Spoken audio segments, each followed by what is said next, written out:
नाई समुदाय में एक महान भक्त नंदा जी हुए हैं। वे परमात्मा की धुन में लगे रहते थे। राजा के निजी नाई थे। प्रतिदिन राजा की हजामत करने के लिए जाया करते थे। एक दिन नंदा जी भगवान की भक्ति में इतना मगन हो गए कि उनको ध्यान नहीं रहा कि मुझे राजा की हजामत भी बनानी है। राजा की हजामत बनाने के लिए निर्धारित समय था। वह समय जा चुका था। 2 घंटे की देरी हो चुकी थी। राजाओं की जुबान पर ही दंड रहता था। जो भी नौकर या नौकरानी जरा सी भी गलती करते तो राजा उनको बेरहमी से दंड दिया करते थे। उन्हें कोड़ों से पीटा जाता था। अचेत होने पर छोड़ दिया जाता था। शरीर की खाल उतार ली जाती थी। वे नौकर नौकरानी रो रो कर बेहोश हो जाते थे। यह दृश्य भक्त नंदा ने कई बार देखा था। आज उनको वही भय सता रहा था। वे कांपते कांपते राजा के निवास पर पहुँचे। राजा के पैरों में गिरकर देर से आने की क्षमा याचना करने लगे। कहा कि माई बाप, आगे से कभी गलती नहीं करूँगा।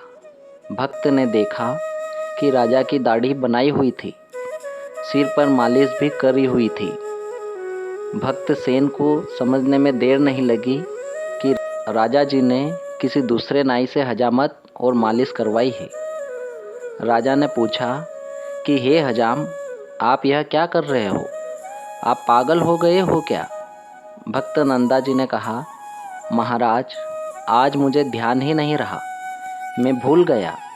मैं आपकी दाढ़ी बनाने के समय पर नहीं आया। जीवन में पहली बार और अंतिम बार मैंने ये गलती की है। अब कभी ये गलती नहीं करूँगा। उसका विलाप सुनकर रानी और अन्य मंत्री भी आ गए। राजा ने कहा कि सेन, आप अभी अभी दाढ़ी बनाकर सिर में मालिश करके गए हो। आप ये क्या कह रहे हो? आप कहाँ देर से आए थे? क्या नींद में तो नहीं हो? भक्त नंदा जी ने कहा कि नहीं महाराज, आपने किसी दूसरे नाई से हजामत बनाई है। मैं तो अभी अभी आया हूँ। राजा ने सेन के घर पर मंत्री भेजकर पता कराया तो उसकी पत्नी भी रो रही थी। कह रही थी, आज पति देर से गए हैं, उनको दंड दिया गया होगा। मंत्री ने पूछा कि क्यों रो रही हो बहन? भक्तमती ने बताया कि मेरी गलती से मेरे पति को राजा की हजामत बनाने में देर हो गई। भक्ति पर बैठने से पहले भक्त ने कहा था कि कुछ समय पश्चात मुझे याद दिलाना कि राजा की दाढ़ी बनाने के लिए जाना है। मैं भूल गई। भक्त भी भक्ति में व्यस्त थे। 2 घंटे बाद वे उठे तो उन्हें याद आया, उनकी नौकरी जाएगी तो हम क्या खाएंगे? बच्चे भूखे मर जाएंगे। पति को दंड मिलेगा। यह सब विलाप भक्तमती करने लगी। मंत्री जी तुरंत वापस आए और राजा को बताया कि वास्तव में नंदा तो देर से अभी आया है। इनके रूप में कोई और आया था जो आपकी हजामत और मालिश करके चला गया। यह बात सुनकर राजा को समझते देर नहीं लगी कि भक्त के रूप में भगवान आए थे।